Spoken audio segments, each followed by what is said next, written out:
anybody who says we need defenders is right. And I'm going to defer to David Lynch in a second on the defensive side and read you out a little bit what he has to say. But I don't have anything for you defensively that I can put your mind at ease. I wish I did, because a lot of people are very, very confused by what's going on with the defence and kind of scratching their heads to almost wonder, how could we not be in for a defender? So you'd have to imagine that the club they can't really be serious about not getting a defender. I refuse to believe that they don't want a defender. I mean, look at it logically. Giovanni Leone, as we said, probably not ready till late September into October. We still haven't seen our brand new centre-back, Jeremy Jacquet, kick a ball yet in pre-season. We know Gomez has been nursing an injury. So it's just logical to think we need a centre-back, and it would be mental not to go out and get one. Right, so let's go through and give you what Mr. Lynch had to say earlier on around the defensive side of it, because it's easier to talk about his information because I don't have any. So let's see what David said. So David Lynch, speaking earlier on, I think on his own YouTube channel, said, from the conversations I've had, I can't go as hard as to say that Liverpool are not going to sign a defender. The door is being left open to the possibility. What I would say is it's not considered internally a priority for Liverpool right now. They want multiple forwards. They want to sign a defender, or excuse me, if they want to sign a defender, I think it would come late in the window. I wouldn't get your hopes up if you think Liverpool get 2 defenders. That, to me, from my understanding, seems very, very unlikely. The likeliest thing that happens is if a defender is to come in, somebody who is versatile. And that, look, he can only say what he's been hearing, you know, with all due respect to him. So you'd hope that Liverpool see common sense and go and get a defender, because it seems insane to think about going into the start of the season with the lack of centre-back depth that we have, and experience as well that we have there. Right, what's this one?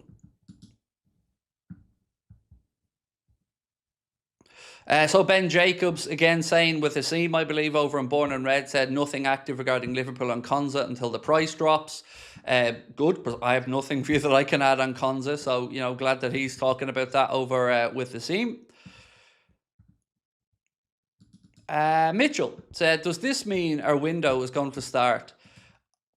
I mean, I'm always reticent to nail my colours to the mast on it, but yes. Look, I know Richard Hughes is the one working on the deals in France. So Richard Hughes is the one working on the Barcola situation. And there were meetings with Ibrahim Mbai's representatives, I think yesterday, if my memory is right. After that, you know, we told you the other day about Julian Ward being over in Germany. We never were able to get confirmation on what he was doing there. And Woodfine is working on a couple of other bits and pieces as well. So it seems like Liverpool have a lot of people, at least in conversations around transfers. But, you know, for now, Barcola is the one that feels by far the most likely or the most imminent. I wish I could say what I want to say, but I know how this works. And if I say something, it's going to be held against me until the deal happens. So I've kind of learned my lesson on that one, and I'm just going to bite my tongue a little bit. Right, what's this one?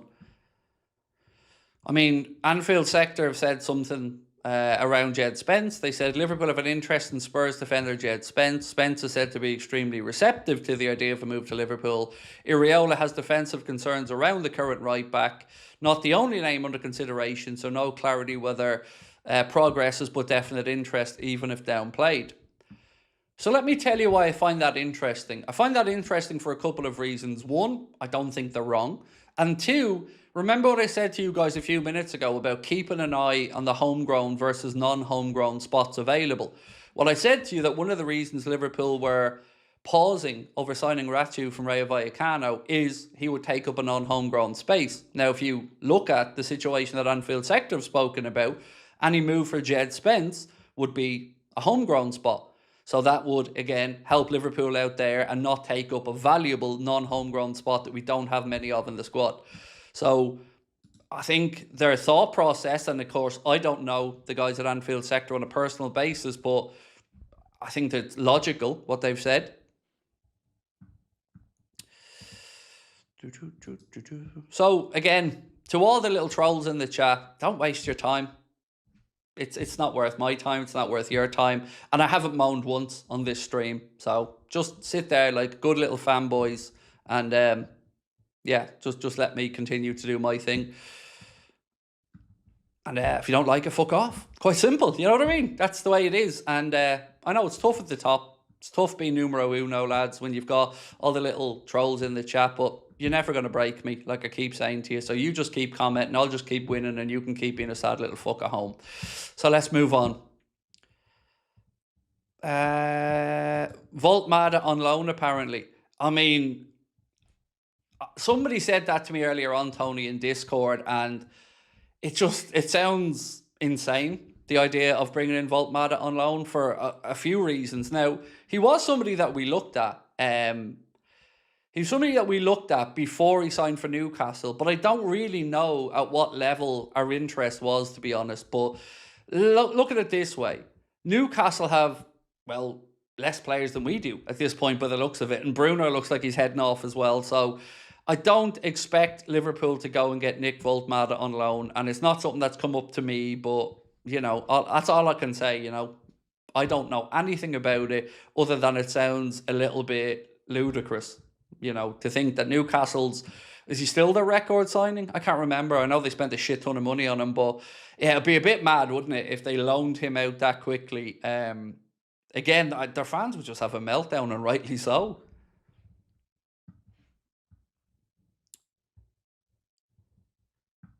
Right, so on our poll, let's just check how this one's going. We asked you guys, would you be happy with Barcola and Mbai if Cody Gakpo was sold to fund it? Now, we're not saying that that's what's going to happen, but if you look at it from a squad perspective and Spurs' interest in Gakpo, you know, it feels like Liverpool are waiting for an offer from Spurs. And I don't know what the number is. Somebody else might talk about what Liverpool would look for Gakpo, but it certainly has been... It's been made pretty clear that there's a number they do business at. And you would only imagine they do business if they felt confident in getting a replacement. So, yeah, let's wait and see what happens with Ibrahim and Mbai. Definitely keep an eye on Leverkusen, because they've been working and chipping away on that in the background. Last I heard, they were about 5 million away. And if Liverpool move, you know, they could be looking to do 2 quickly. And again, I don't know that for a fact, so let's just wait and see.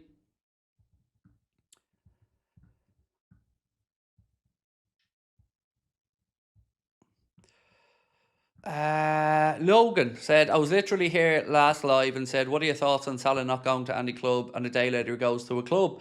Yeah, that one's a bit mad. I remember we were talking about that, and the Trabzonspor president, like the day before, had said it's not true. And then here he is, Trabzonspor's new number 10. And I can't be the only one that thinks that's a bit of a weird one for Mo. You know, did he not perhaps have the interest that himself and his agent was expecting at the levels required or something? Because without disrespecting them, what are they? Europa League qualification, if I'm not mistaken. It just feels like a weird one for Mo. I would have expected a bigger move for him at that point, but, you know, just to me, it just feels a bit underwhelming to have gone from Liverpool to Trabzonspor. I don't know. No disrespect intended, but it just feels weird. Dice Cheese said, Mbai news is cool, but I'm hoping for a defender. I think we all are, mate. I think we're all hoping for a defender, and understandably. You know, look at the opening game of the season against Newcastle. Like, realistically, who's going to be our centre-back pairing? Of course, Virgil will be there, but on top of Virgil, who's it going to be? It could be Gravenberch, it could be Endo. And to go in and start the season with that, it's insane. Or even for Liverpool to look at the situation and not admit they need a defender is insane. Like I said, the solution for me in this would have been to sell Joe Gomez and bring in somebody younger and somebody a bit more robust. If they're adamant that they don't want to just throw more numbers into the mix, then I would say sell Joe Gomez and get somebody in. Because the idea of us going into the season with the depth we have at centre-back, it's crazy. It's crazy. There's just nowhere near enough experience there. But I don't know of anything that I can put your mind at ease with. Like I said, even as I mentioned a moment ago, David Lynch doesn't feel overly enthusiastic that we're getting a centre-back or a defender. And, you know, it might happen, but I'm not aware of anything imminent. Star Replier said, Craig, if Jones goes, I'd be comfortable if Nioni is the replacement. Also, I think Chiesa is more likely to stay than Gakpo because he's double-sided. So, Gakpo's the one that would bring in money, if you're being, looking at it from that perspective. And if Liverpool did want to kick on into the market and spend some more money and, bring in some more, Gakpo would be one of the ones that would be a decent cash generator. The first part, what you said there is exactly what I said to a journalist I was speaking with earlier, that I'd have no problem with Trey Nioni stepping into Curtis Jones' spot in the squad. Absolutely none. In fact, I'd prefer it at this point. It's hard to look at these situations from the outside and form an opinion about somebody, but it does feel to me on the outside like Jones just wants a move. And I'm going to read out a report actually coming out from Italy earlier on. Let me read this out to you. So this is To The Sport over in Italy. They say that Curtis Jones remains the subject of serious interest from Inter Milan. And the Serie A side, according to the Echo anyway, have made their offers to Liverpool, but none have met the Reds' £35 million valuation. The report does say that Curtis Jones has iron determination to leave Liverpool, having shown a firm desire to move to Italy. And they go on to say in the piece that this is apparently the case to such an extent that if a summer move fails, he'll make a transfer as a free agent next year when his Liverpool deal expires. Now, again, we're taking a bit of a leap of faith here, but if there's some truth in that article, sell him. Even if you have to get a few quid less, sell him. Sell him as quickly as you can and give yourself some time to either, give Trey Nioni a more senior position or to remove somebody who doesn't want to be around the club anymore.